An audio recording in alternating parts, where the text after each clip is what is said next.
adalah gembalaku, takkan kekurangan aku. Ia membaringkan aku di padang berumput hijau. Saudara-saudari yang terkasih di dalam Kristus, selamat pagi. Salam jumpa lagi dalam Sabda Siap Saji. Rabu 21 Februari 2024, hari biasa pekan 1 Prapaskah. Marilah kita berdoa dalam nama Bapa dan Putra dan Roh Kudus. Amin. Allah Bapa yang Maha Rahim, Engkau telah mengutus Putramu untuk mempertobatkan dan mengampuni kami. Semoga dengan rahmat-Mu kami mampu bertobat dan menerima pengampunan-Mu. Dengan pengantaran Tuhan kami Yesus Kristus, Putramu yang hidup dan berkuasa, bersama Dikau dalam persatuan Roh Kudus, Allah sepanjang segala masa. Amin. Tuhan bersamamu dan bersama rohmu. Inilah Injil Yesus Kristus menurut Lukas. Dimuliakanlah Tuhan. Lukas 11 ayat 29 sampai dengan 32. Sekali peristiwa, Yesus berbicara kepada orang banyak yang mengurumuni Dia. Angkatan ini adalah angkatan yang jahat. Mereka menuntut suatu tanda, tetapi mereka tidak akan diberi tanda selain tanda Nabi Yunus. Sebab sebagaimana Yunus menjadi tanda bagi orang-orang Niniwe, demikian pula lah Anak Manusia akan menjadi tanda bagi angkatan ini. Pada waktu penghakiman, Ratu dari Selatan akan bangkit bersama orang dari angkatan ini dan akan menghukum mereka. Sebab Ratu ini akan datang dari ujung bumi untuk mendengarkan hikmat Salomo. Dan sungguh yang ada di sini lebih daripada Salomo. Pada waktu penghakiman, orang-orang Niniwe akan bangkit bersama angkatan ini dan mereka akan menghukumnya. Sebab orang-orang Niniwe itu bertobat waktu mereka mendengarkan pemberitaan Yunus. Dan sungguh yang ada di sini lebih daripada Yunus. Demikianlah sabda Tuhan. Terpujilah Kristus. Selamat pagi Romo. Selamat pagi Frans. Injil pada hari ini menceritakan tentang setiap generasi itu Romo memiliki angkatan yang baik dan angkatan yang jahat. Kita yang generasi sekarang Romo, bagaimana sebagai orang yang beriman memiliki iman, kita tahu bahwa apa yang Tuhan berikan tanda itu kita tahu dan tidak bertolak belakang apa yang Tuhan berikan Romo. Selamat pagi para pirsawan dan Frans. Ketika kamu dikandung ibumu, apakah sudah ada handphone? Tidak. Hah? Sudah zaman handphone belum? Zaman Romo. Sudah ada. Kecil. Jadi ketika kamu di kandungan, ibumu dengan jari-jarinya main handphone, ya. Maka ketika kamu lahir, ya, anak-anak sekarang itu kan kalau diberi barang, kalau zaman dulu kan dibuka dia, seperti ini dibuka. Sekarang di gimana? Digeser, geser. Nah, itu tandanya apa? Ada perbedaan, ya. Membuka lembaran-lembaran dan geser. Jadi boleh katakan setiap angkatan itu mempunyai ciri dan caranya.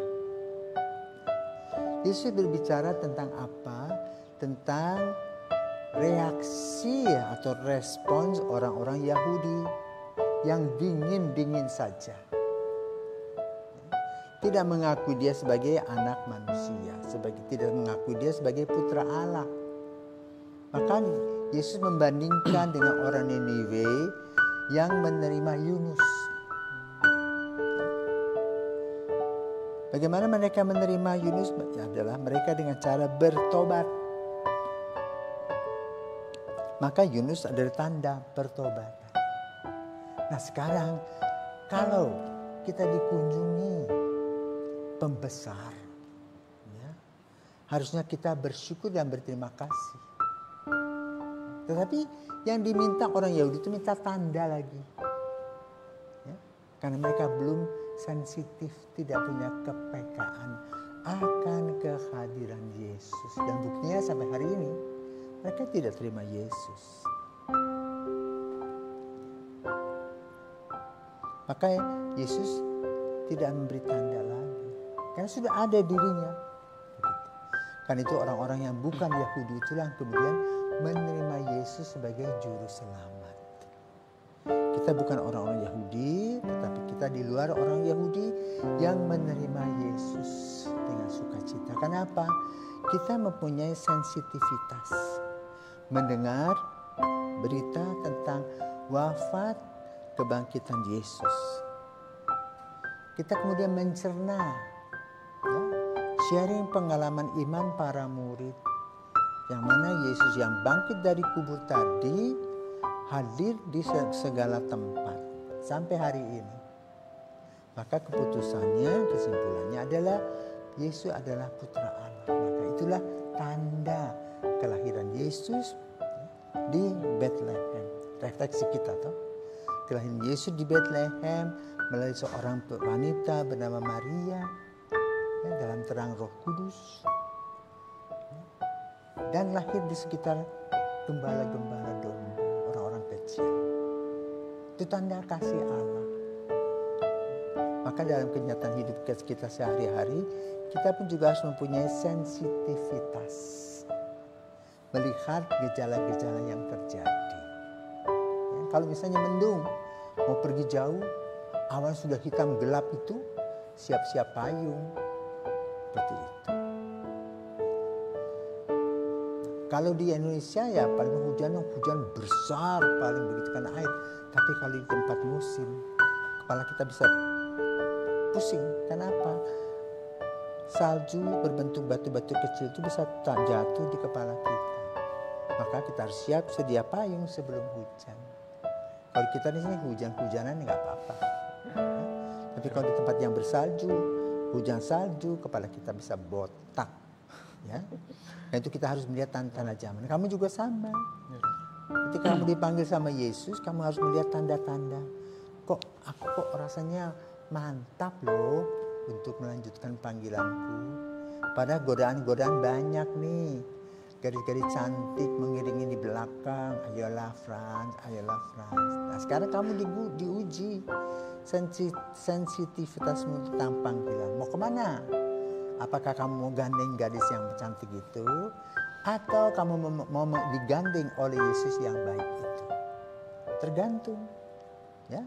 Tetapi ada tanda-tanda dan kamu harus melihat tanda-tanda itu dengan cara apa? Duduk berdoa, merenungkan panggilan, ya. Jangan sampai salah melangkah, ya.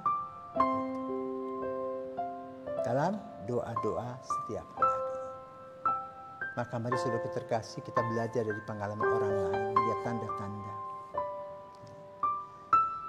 Tanda-tanda zaman bagi kehidupan kita, karena itu mempengaruhi langkah-langkah kita selanjutnya.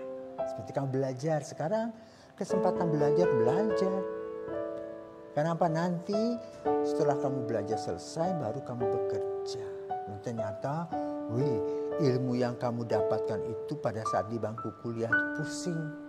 Tetapi ketika kamu sudah bekerja, ternyata ini loh, ya, jawaban-jawaban, persiapan jawaban. Sehingga kita tidak terlalu pusing dengan menghadapi kehidupan kita selanjutnya. Apalagi kalau ingin menjadi imam, tahu menerangkan tentang ajaran gereja dengan baik dan bijaksana. Selamat mempersiapkan diri, terutama juga dalam jangka pendek kita mempersiapkan diri untuk apa? Memasuki Paskah, Yesus yang bangkit menyelamatkan kita. Selamat pagi.